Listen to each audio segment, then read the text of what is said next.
স্বাগত সবাইকে। শুরু করছি ডিবিসি নিউজের নিয়মিত আয়োজন মানচিত্র। সাথে আছি সোনিয়া আফরিন ঈশিতা। প্রতিদিন বিকেল 4:30টায় এই আয়োজন নিয়ে আমরা থাকি আপনাদের সাথে। চেষ্টা করি সারা দেশের সংকট সম্ভাবনার কথা জানাবার, কথা বলি আঞ্চলিক থেকে জাতীয় পর্যায়ের সংশ্লিষ্ট কর্তৃপক্ষের সাথে। তুলে ধরি মানুষের দুঃখ দুর্দশা, আশা নিরাশার কথা। 24-এর গণ অভ্যুত্থান, ক্ষমতার পালাবদল, মব ভায়োলেন্স, আইন শৃঙ্খলা ইস্যু, সবকিছু মিলিয়ে এবারের পহেলা বৈশাখ কেমন হবে, কতটা স্বতঃস্ফূর্ত হবে তা নিয়ে অনেকেরই সংশয় ছিল। আর প্রতি বছর পহেলা বৈশাখ আসলে ধর্ম সংস্কৃতি নিয়ে বাঙালির হাজার বছরের ঐতিহ্য আলোচনা সমালোচনা এবারও ছিল যথারীতি, যা প্রকট হয়ে ওঠে এবার। সাথে ছিল যথারীতি দুশ্চিন্তা। এদিকে মঙ্গল শোভাযাত্রার নাম পাল্টে করা হলো বর্ষবরণ আনন্দ শোভাযাত্রা। এদেশের মানুষ যে উৎসবপ্রিয় জাতি এবং কোনো বিধিনিষেধ তাদের আটকে রাখতে পারে না। নাম বদলের বিতর্ক বাদ দিলে এবার সেই শোভাযাত্রা যেন প্রাণ পেয়েছিল। বাঙালি ছাড়া এই প্রথমবার পাহাড় সমতলের আরও 27টি জাতিগোষ্ঠীর মানুষ ও তাদের সাংস্কৃতিক উপস্থাপনা এই শোভাযাত্রাকে ভিন্ন মাত্রা দিয়েছে। যদিও আগের দিন চট্টগ্রামে ডিসি হিলে পহেলা বৈশাখের ঐতিহ্যবাহী আয়োজনে হামলা ও ভাঙচুরের ঘটনা ঘটে। এসব নিয়ে আমাদের আজকের আলোচনার বিষয়, কেমন হলো বর্ষবরণ। এসব নিয়ে আলোচনায় আমাদের সাথে খুলনা থেকে যুক্ত হয়েছেন সাংস্কৃতিক গবেষক স্বপন কুমার গুহ এবং রাজশাহী থেকে সঙ্গীত শিল্পী রুম্মান হোসেন আরা দৃষ্টি। আপনাদের দুজনকে স্বাগত জানাচ্ছি আমাদের আজকের মানচিত্রে। শুরুতেই আমি আসতে চাইব স্বপন কুমার গুহ আপনার কাছে। আলোচনার শুরুতেই আসলে বলছিলাম যে বিভিন্ন জাতি গোষ্ঠী ধর্মমত মিলে এবার প্রায় 27টি জাতিগোষ্ঠী মিলে এই বর্ষবরণ উৎসবে অংশ নিয়েছে। কি মনে করছেন আপনি, কেমন হলো এবারের বর্ষবরণ উৎসব? বর্ষবরণ উৎসব শুধু এবছরের জন্য নয়, বর্ষবরণ উৎসব বাঙালি এবং বাংলা সংস্কৃতির একটি অন্যতম উদাহরণ। সেই বর্ষবরণের সূচনা যে লগ্ন থেকে হয়েছে, সেই সূচনা লগ্ন থেকে বর্তমান সময় পর্যন্ত এই বর্ষবরণ উৎসব হয়ে থাকে এবং বিভিন্নভাবে হয়ে থাকে। যেখানে এবছরে যেটা বলা হচ্ছে যে পাহাড়ি সম্প্রদায়কে যুক্ত করা হয়েছে, শুধু তাই নয়, এই যে সমস্ত সম্প্রদায় রয়েছে সেই সমস্ত সম্প্রদায় নিজেরাই এই বর্ষবরণ উৎসবকে পালন করে থাকে। শুধু আমাদের বাংলাদেশ নয়, বাংলাদেশের আশেপাশের যে সমস্ত দেশগুলো আছে, নেপাল থেকে শুরু করে ভুটান থেকে শুরু করে বিভিন্ন দেশেই বিভিন্ন সময়ে তারা বর্ষবরণকে পালন করে থাকে। সেই বর্ষবরণ যে উৎসব, সেই উৎসবের সেটা হচ্ছে নাগরিকরা বা বিভিন্ন ধরনের যারা কর্মরত রয়েছেন, অর্থাৎ তাদের পেশাজীবী থেকে শুরু করে সংস্কৃতি অঙ্গনে যারা সৃজনশীলতার কাজ করছেন, সকলেরই যে একটা অংশগ্রহণ, সেই অংশগ্রহণের বিষয়টি থাকে। সেই অংশগ্রহণের বিষয়টির সাথে কিছু শব্দ নিয়ে যে সমস্ত কথা রয়েছে সেটা নয়। এবছরেও আমরা দেখলাম সেটা হচ্ছে যে বর্ষবরণের যে শোভাযাত্রা থেকে শুরু করে সেই শোভাযাত্রাগুলো হয়েছে। শোভাযাত্রাগুলো সারা বাংলাদেশেই যথেষ্ট হয়েছে এবং শুধু তাই না, সরকারের নির্দেশনায় দেখা গেছে যে সমস্ত শিক্ষা প্রতিষ্ঠানেও কিছু কিছু উদ্যোগ গ্রহণ করেছে। নিঃসন্দেহে আমাদের ছোট সোনামণিরা তারা অংশগ্রহণ করেছে। সাংস্কৃতিক অঙ্গনে সেটা হচ্ছে ইতিহাস, ঐতিহ্য এবং সংস্কৃতি এবং আমাদের যে কর্মতৎপরতার যে কর্মযজ্ঞ, সেই কর্মযজ্ঞের যে বিষয়গুলো, সেগুলোকে সম্মিলিতভাবে এই শোভাযাত্রার ভেতর দিয়েই বর্ষবরণ উৎসবটি সাধারণত হয়ে থাকে। আমাকে যদি বলা হয় যে আমাদের খুলনার ইতিহাস, তাহলে আমি খুলনার ইতিহাসও বলতে পারবো। সেই ইতিহাস বলার যদি সুযোগ থাকে আমি অবশ্যই চেষ্টা করব। আমি একটু আপনার কাছে জানতে চাই যে শুরুতে আসলে বলছিলেন যে খুলনার ইতিহাস, শুরুতে আসলে বর্ষবরণ যেমন ছিল, এখনো কি আসলে বর্ষবরণের যাত্রাটা সেরকমই আছে?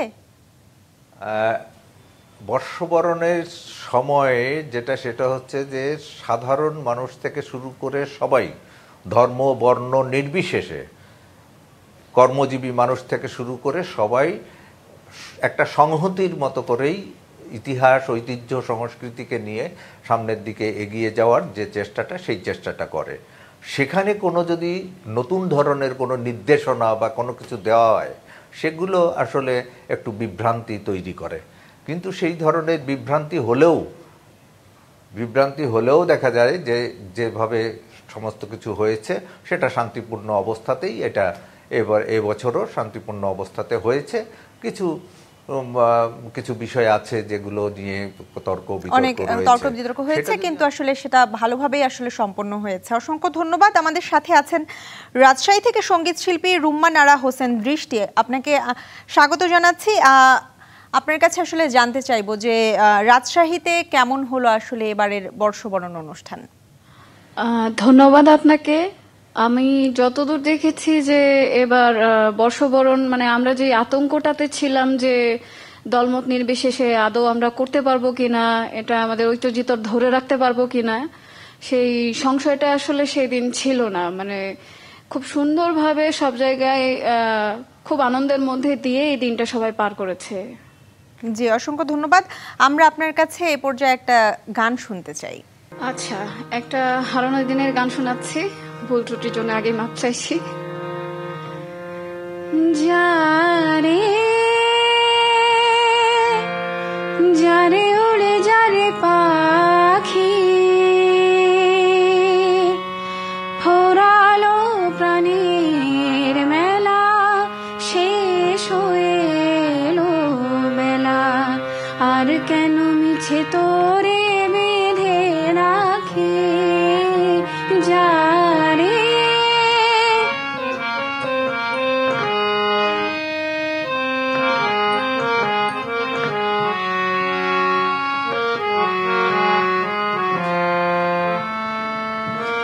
আকাশে আকাশে ফিরে যা ফিরে আপন নীড়ে শ্যামল মাটির বন ছায়। আকাশে আকাশে ফিরে যা ফিরে আপন নীড়ে শ্যামল মাটির বন ছায়। শুধু মনে মনে তোরে ডাকি, চাহি না খেলিতে খেলা শেষ হয়ে এলো বেলা, আর কেন মিছে তোরে বেঁধে রাখি যারে।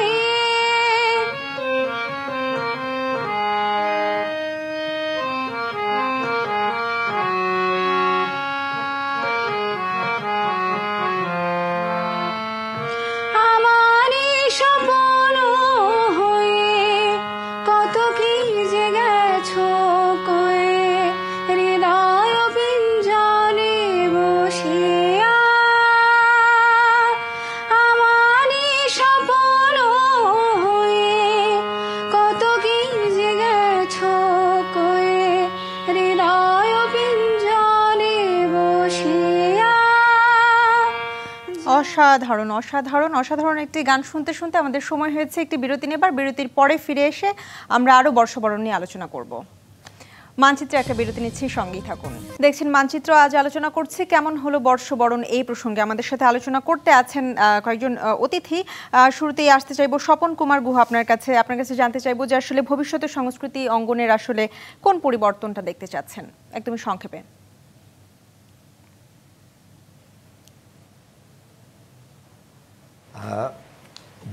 বর্ষবরণ অনুষ্ঠান শুধু নয়, যে কোনো জাতি তার ইতিহাস ঐতিহ্য এবং সংস্কৃতিকে সংরক্ষণ করা এবং বিকশিত করার যে কাজটি, সেটি জাতির একটা অন্যতম কাজ।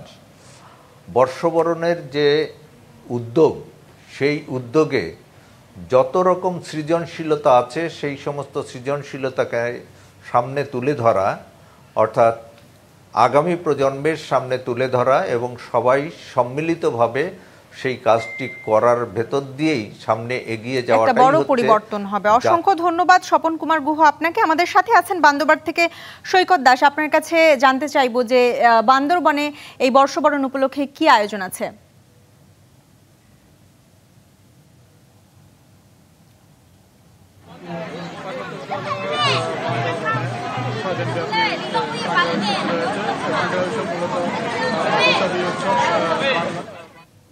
শুরু হয়েছে 6 দিন ব্যাপী।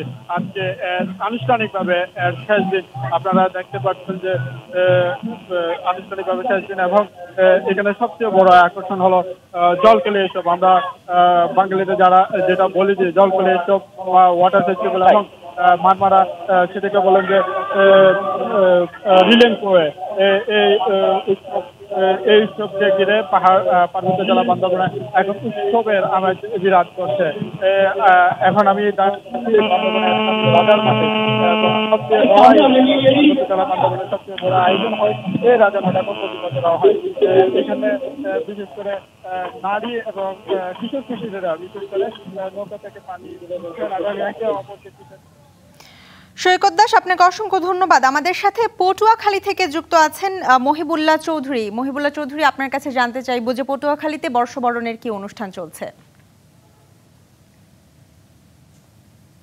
আপনাকে ধন্যবাদ। যেমনটি বলছিলেন যে সারা দেশের ন্যায় পটুয়াখালীতে কিন্তু আজকের রাখাইন সম্প্রদায়ের যে রাখাইন মহাসাংগ্রায় জলকেলি সেটি কিন্তু শুরু হয়ে গিয়েছে। আলোচনা পর্ব শেষ হয়েছে। এখন বর্তমানে রাখাইন সম্প্রদায়ের যে কুয়াকাটা রাখাইন সম্প্রদায়ের যে সাংস্কৃতিক জোট রয়েছে, সাংস্কৃতিক কর্মী, তারা কিন্তু নৃত্য পরিবেশন করছে। এই নৃত্যের পরপরই কিন্তু মূলত আরেকটি নৃত্য পরিবেশন হবে। এরপরই যে জলকেলির যে আনুষ্ঠানিকতা সেটি কিন্তু শুরু হবে। এখন বর্তমানে নৃত্য চলছে। আমরা একেবারে স্টেজের সামনে রয়েছি। আমরা দেখতে পাচ্ছি যে কুয়াকাটার যে সাংস্কৃতিক দল রয়েছে তারা কিন্তু নৃত্য পরিবেশন করছে।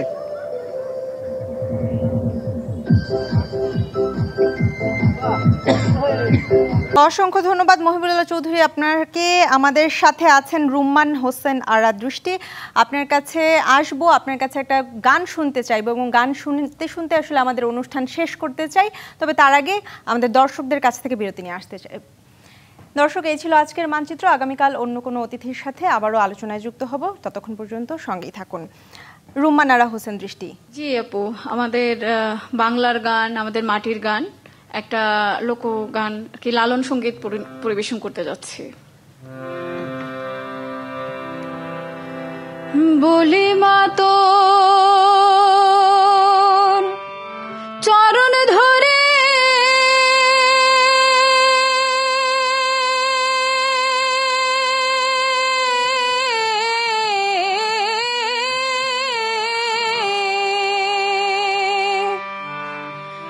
বলি মা তোর চরণ ধরে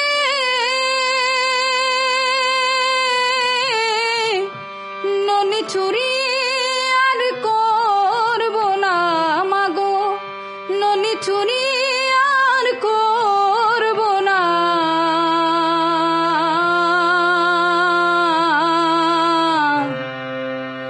আর আমারে মারিস নে মা।